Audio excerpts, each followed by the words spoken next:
review analysis is kind of where a lot of the trainers and teachers and gurus are kind of saying, this is how you're going to get your edge. They just get this ridiculous response that completely Yeah. overlook the question, what do I do now? Hey, this is a compensated review. Sellers and agencies think that they've removed that review and it's a success. Have this little hack where they're actually using it to remove negative reviews instead. Someone left a review saying, salmon sperm, yeah, I'm not putting this in my mouth. Amazon doesn't say why. But on average, there's 10% of people actually leaving a written review.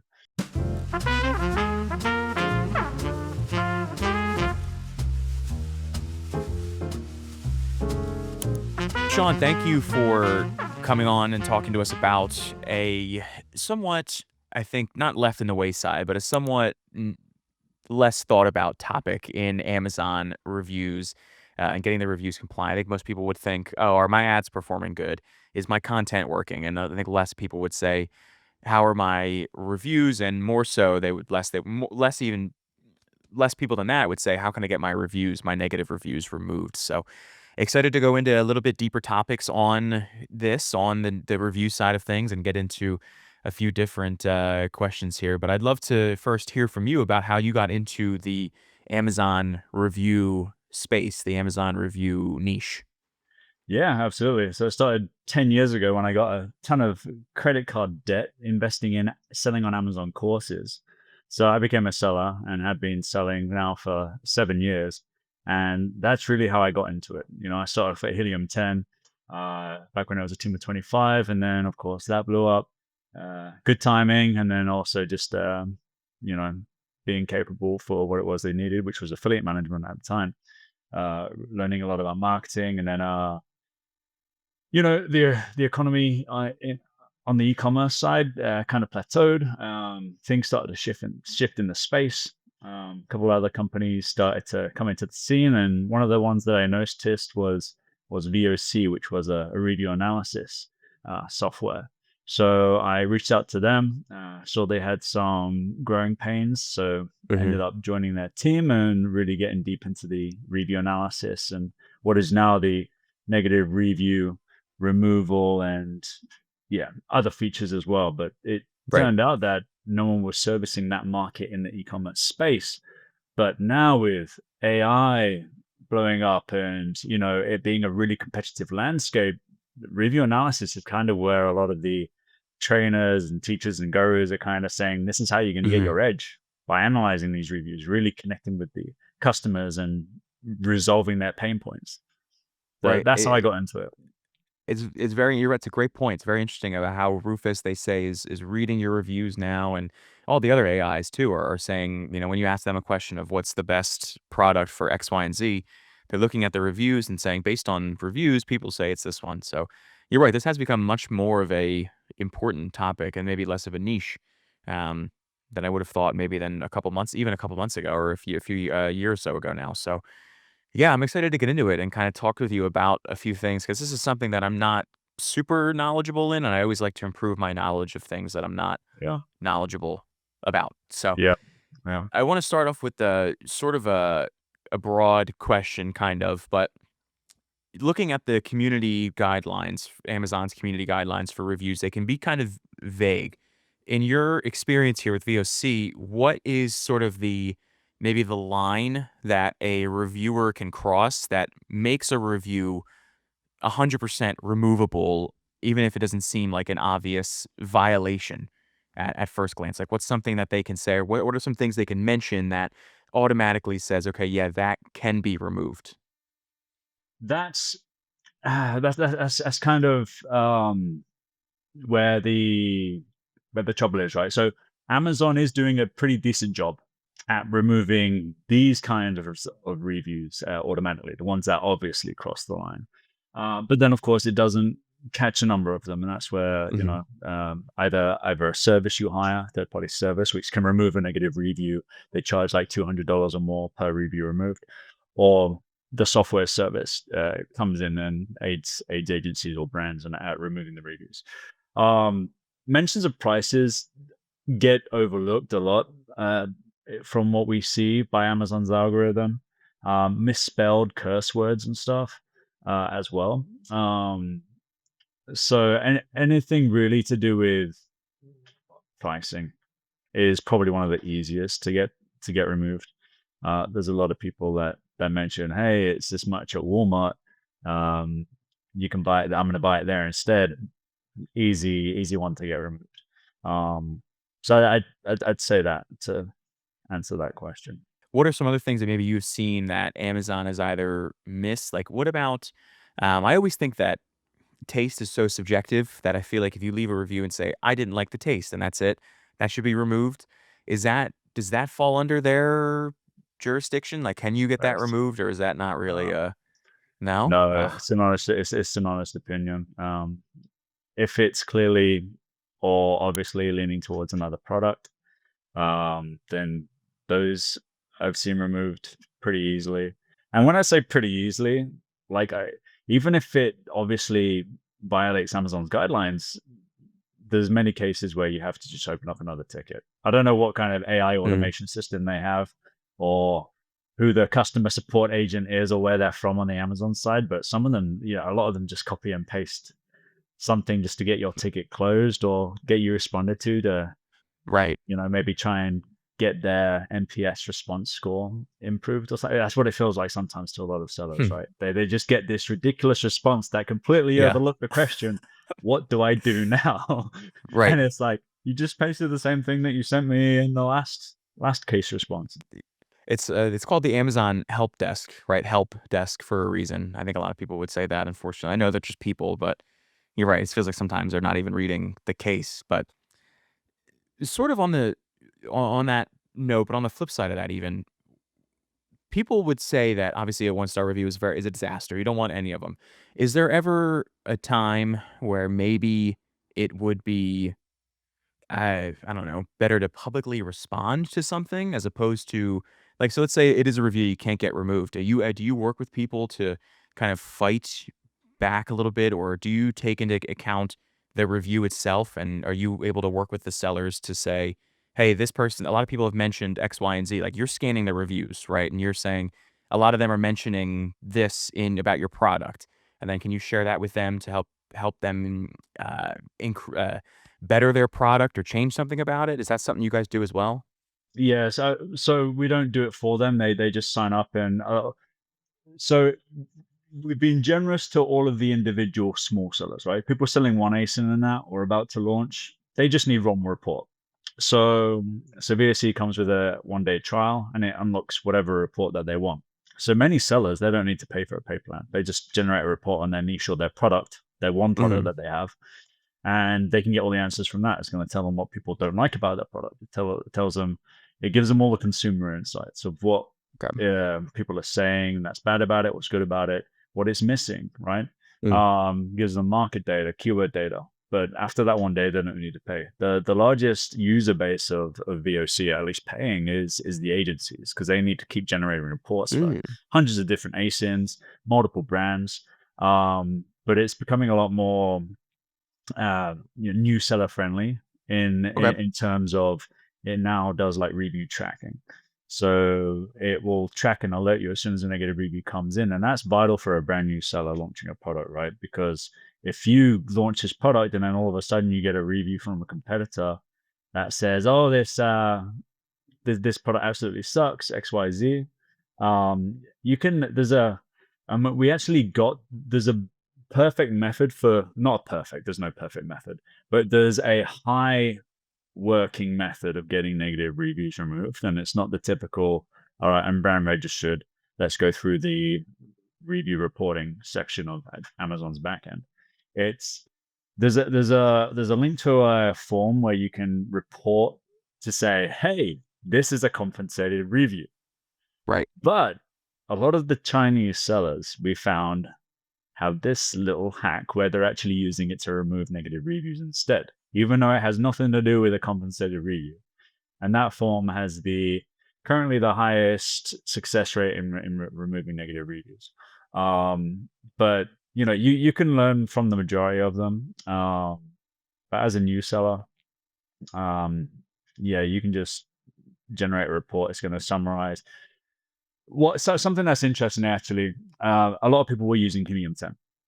Mhm. But then a lot of these software companies have had problems, I believe, with Amazon, and I'm not sure why. But there was a massive shift a few months ago where a lot of these other tool providers were coming over to VOC because they weren't able to get or analyze the reviews with these other tools anymore. Hmm. So they asked us all these different questions. What kind of partnership do you have with Amazon to be able to allow us to access all these reviews? And it's not an obvious answer. All I can say is that we've been saving and in the review analysis business for 5 years. And it started off solely, primarily as, okay, analyze these reviews. We want the software to analyze these reviews and let you know, as the seller, how you can improve your product or improve the product before you even get into selling it. And then that's kind of it. I have a Yeah. lot of follow-up questions. The first one that comes to mind is you mentioned in the beginning there that a competitor can leave a review, which is something that, of course, we know, and you see like review bombings and stuff like that that happen on listings that are either they're using like fake accounts or some sort of bot or something, right? Is there anything that you guys do, or is there anything recommendations you have on how to deal with that? Whether it be gathering some evidence to say, hey, these are all fake reviews, they're from fake accounts. Is there a way to combat that? Um, the best way to combat that is to take a screenshot, show Amazon that it's not a verified review, right? Which in some cases it's not, in other cases it can be. And then report it with through that Asian hack, that Chinese hack, which is to report it via the compensated review form. Amazon will do that due diligence. It actually has a negative review removal tracker. So I'll actually track when the review is removed, aka when you click into that review, it now goes to a page, cute little dog picture, page cannot be found. But Right. then what we found is that sometimes, Amazon does that as a precautionary thing. So sellers and agencies think that they've removed that review and it's a success. Great. And a lot of them are using Excel spreadsheets to actually do this. Like, yep, this Hmm. review was removed. Our overseas team was able to get it removed. But then what happens is, like, hours or days later, it actually comes back, and they just don't have a software to they don't have really people double checking to make sure it stayed Hmm. removed. So the software does that, and that's kind of like where it helps. But yeah, But yeah, so it can be tricky, right? Because if it is a verified tricky. review, there's not a lot that they would Yeah. be able to do. And they want screenshots. Yeah, and then of course Amazon. It really depends on that account's activity too, right? Um, Right.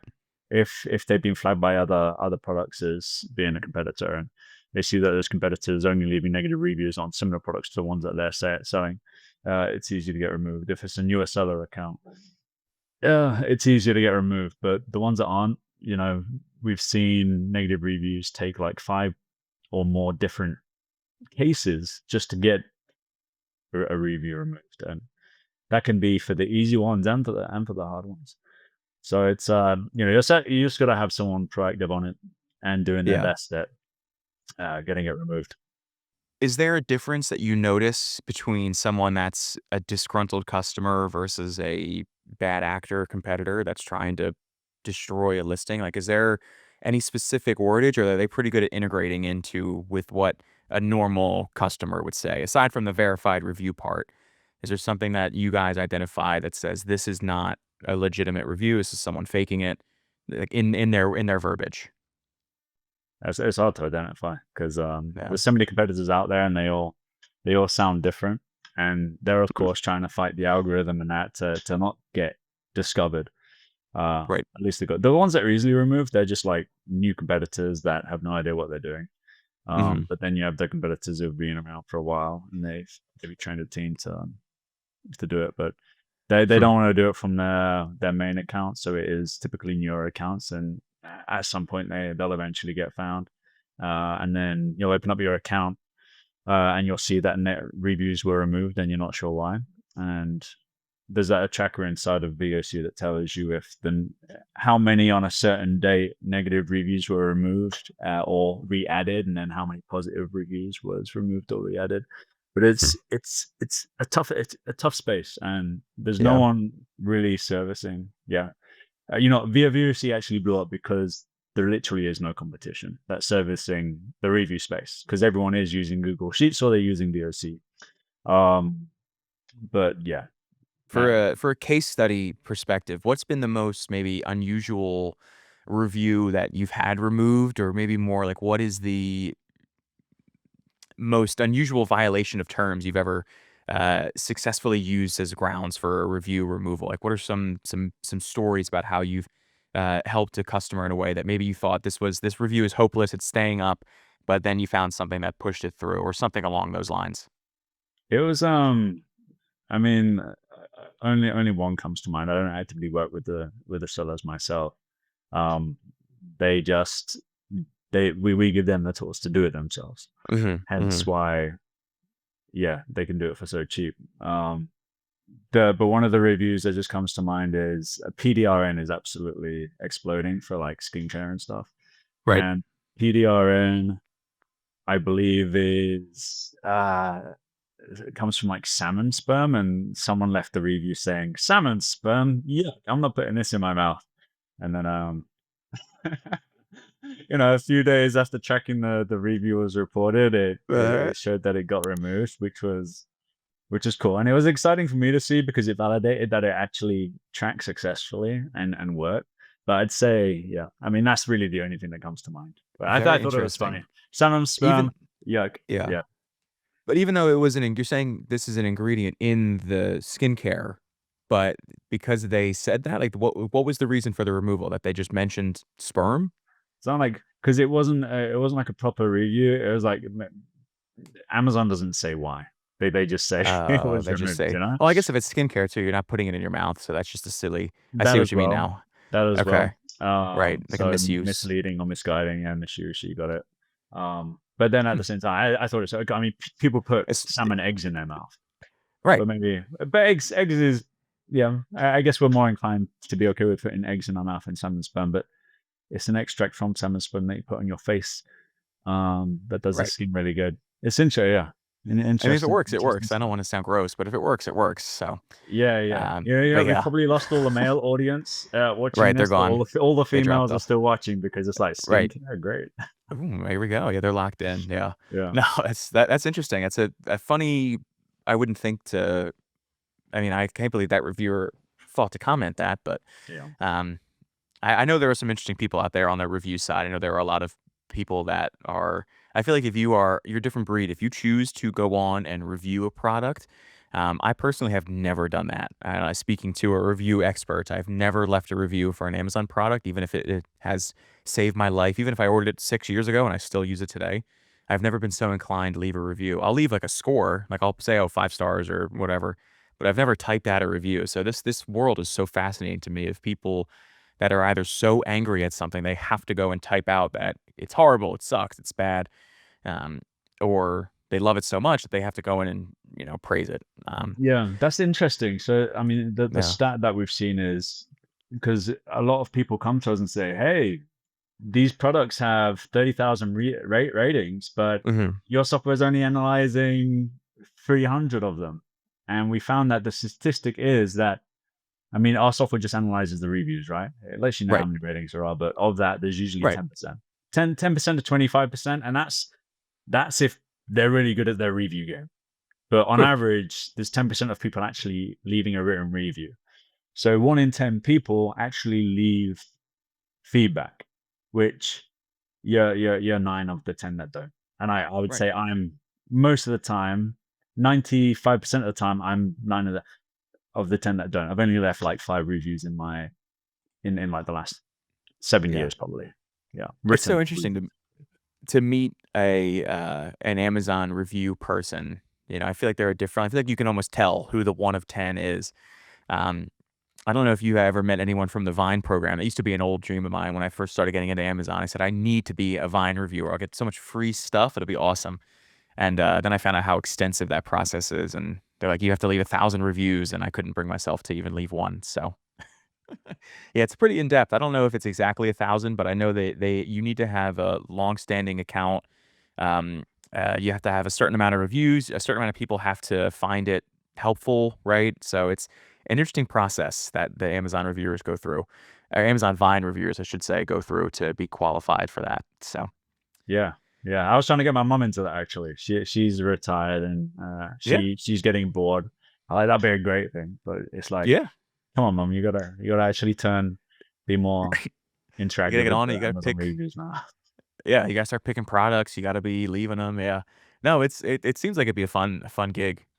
Um, But I have a sort of an interesting, more of a fun question for you. So, if Jeff Bezos came to you today and he was asking you, he said, Sean, what's one thing you would change to the Amazon review system that you think would make it better for honest sellers and for people to take more advantage of the reviews? What's one thing you would change on the system today? I mean, they've rolled out some review analysis features, right? And Hmm. the Amazon team actually came to us. We were boothing in New York at AMZ Innovate. It Hmm. was a seller conference, and they came around to us and said, "Hey guys, we're actually we're releasing something similar to you, but what didn't make us obsolete is the fact that we analyze all the reviews back to 2 years. Right. Amazon still caps it at like 6 months, and it also makes Hmm. it very hard for you to choose exactly what you want to analyze and how.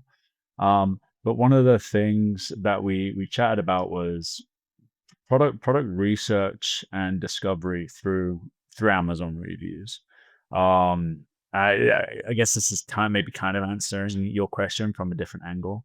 But knowing which products need improvement based on which niches are getting the most negative reviews on average. Yeah, you can have like a really good 5-star product, or you can have a new niche that comes out, and Hmm. all of a sudden these products are getting like 5 stars, but a lot of it is because it's like from friends and family. I know they're doing a lot of testing around the number of reviews being left. They've tried hiding ratings. They've renamed it to ratings, right? They've changed it to reviews. Right. They're trying out all these different things.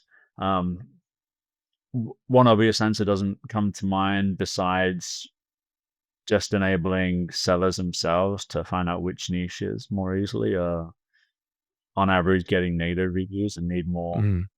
more experienced sellers with product development and Right. innovative skill sets to come in and make that niche there better. I think it's a great answer. I think Jeff would be happy about that, and the review team. So, yeah, Sean, I want to thank you for being a guest here. I'm gonna have Sean's LinkedIn as well as the VOC homepage down below in the description. Make sure to check out both of them if you are in need of some review help. And Sean, thanks so much. Any closing thoughts for any advice for sellers out there that might be struggling with reviews Starting with reviews.